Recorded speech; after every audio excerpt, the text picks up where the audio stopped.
Les abus sexuels perpétrés contre un enfant sont une réalité déplorable de la vie dans un monde en proie au péché. Les dommages psychologiques, émotionnels, spirituels et physiques causés par les abus persistent longtemps après la fin des abus. La Bible dénonce avec véhémence le fait de blesser les enfants.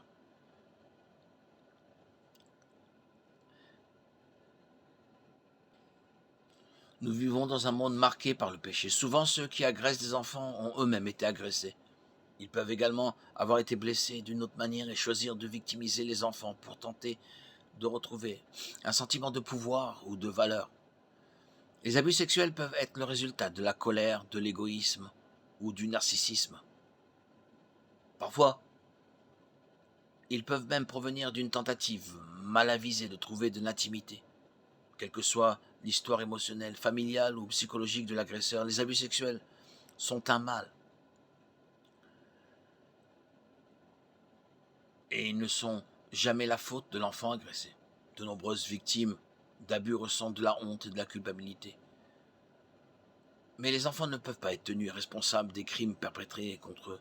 Cela ne veut pas dire que les victimes d'abus sont exonérées de toute responsabilité pour leurs propres actes, y compris ceux provoqués par les cicatrices de l'abus.